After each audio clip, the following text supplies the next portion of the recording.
ওমরে ফারুক ওনার কাছে আবু লু'লু আল মাজুসি এক অগ্নি উপাসক এসে বিচার দিল, ইয়া ওমর আল ফারুক, আমার মনিবের নাম হচ্ছে মুগীরা ইবনে শু'বা। সে প্রতিদিন 4 দিরহাম করে আমার কাছে চার্জ করে। এত টাকা চার্জ করে কেন? উনি জিজ্ঞেস করলেন, তুমি কি কাম পারো? তো আমি খঞ্জর বানাইতে পারি। খঞ্জর চিনেন?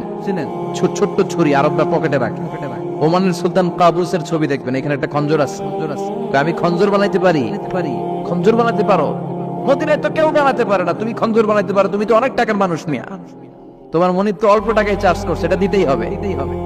আবু লু'লু কয়, ওমর তুমি সবার জন্য এত নরম, আমার জন্য গরম, তোমারে আমি বুঝাবো। সে বাড়িতে যে একটা খঞ্জর বানালো, মাকবাদাতুহু ফি ওয়াসাতিন, যে খঞ্জরের হ্যান্ডেল হচ্ছে মাঝখানে, দুই দিকে ধারালো ছুরি। এটা ধার দেয় আর কয়, ওমর তোরে আমি বুঝাবো।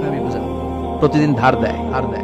সাইয়েদনা ওমর ফারুক মসজিদে নববীর ইমাম, ওয়া কানু ইউসাল্লুনা বিগালাস, তখন ওনারা অন্ধকারে নামাজ পড়তেন আউয়াল ওয়াক্তে। আমরা তো দেরি করে পড়ি, সুন্নাহ অনুযায়ী আগে আগে পড়া ভালো। আপনি মসজিদুল হারামে গেলে দেখবেন যে কত আগে ফজর পড়ে, ফজরের 1-1.5 ঘন্টা পরে সূর্য ওঠে, ঠিক কিনা?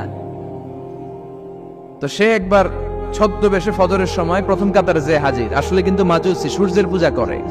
খঞ্জরটা নিয়ে এসে দাঁড়ালেন। ওমরে ফারুক ফজরের সময় ঢুকলেন, বললেন, আকিমিস সালাহ, একামত দাও। একামত দেয়া হলো। ওমরে ফারুক আল্লাহু আকবার বলে অন্ধকারে ফজরের সালাত শুরু করলেন। প্রথম রাকাত যখন পড়ে ফেললেন, রুকুতে যাবে, ইন দা মিন টাইম সে খঞ্জর বের করে ওমরে ফারুককে 3টা স্টেবিং করেছে। একটা নাভিতে মারার সাথে সাথে নাভিটা কেটে গেল, আর একটা এই পাশে পাজরে, আর একটা পেটের মাঝখানে।